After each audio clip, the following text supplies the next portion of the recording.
Making eggplant parmesan can be a lot of work, so what we do is we make enough for 2 or 3 years at a time, and we vacuum seal it and freeze it. The first thing you do is cut the stem off, then the navel, and then put a flat spot on the bottom and stand your eggplant upright and peel downwards. You don't have to peel the skin off, but we think it tastes better.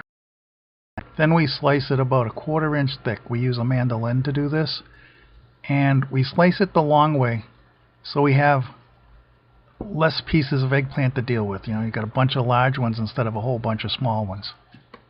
Then we rinse the eggplant off and put it in a dish. You don't dry it, you want to keep it damp.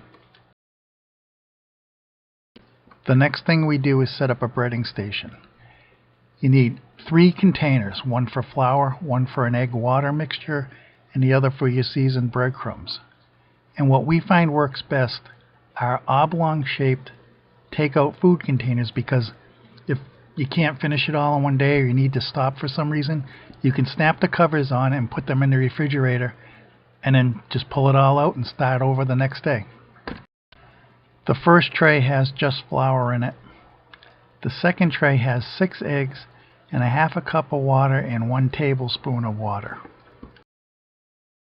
Break the yolks and scramble them together thoroughly. In the last tray, we put 3 cups of Italian seasoned breadcrumbs, 3/4 of a cup of Parmesan cheese, a 1/4 teaspoon black pepper, 1 1/2 teaspoons of basil, and 1 1/2 teaspoons of salt, and mix them together well.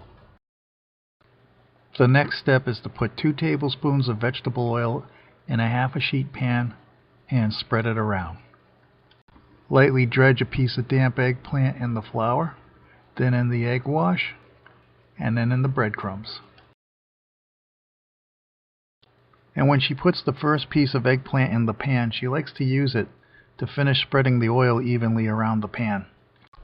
When your pan is full, put it in a 375-degree oven for 8 minutes. After 8 minutes, take them out, flip them over, and stick them back in the oven for 4 more minutes. Okay, I forgot to video the next part. After the 4 minutes is up, we take it out and put it 1 layer thick on a cooling rack, and then after it's cooled a while, we stack it up and just put it over to the side. You want to let it cool before you stack it so the breading doesn't come off. Now back to our regularly scheduled program. We like to freeze the eggplant in meal-sized portions, and to do that, we take the pan that we're actually going to cook the eggplant parmesan in our case it's a 9x13 usually, and we spread the eggplant in there 2 layers thick, because that's how thick we like it. If you like it thicker, put more layers in. And then it goes from the pan into the vacuum seal bag, and then we seal it. It's important to write the date and what it is on the bag, because you might misplace it in the freezer and find it in a couple of years and wonder what it is. The next time you want to make eggplant parmesan, take a package out of the freezer and thaw it out. Get the pan that you measured it for and put a little bit of sauce on the bottom. Then put in your 2 layers of eggplant. Put as much sauce as you want on top of it.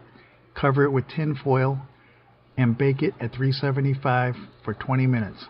After 20 minutes, take the tin foil off and put on mozzarella cheese. Put it back in the oven. When the cheese is melted, it's ready to serve.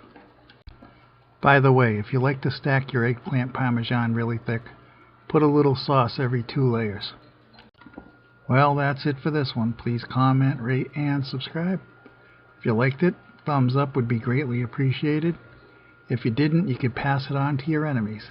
Thanks for watching. God bless. Bye. I think the first time I ever used that thing, I cut my finger. Remember that? John cut his finger bad Sunday. Oh, doing what? He was putting some... No way.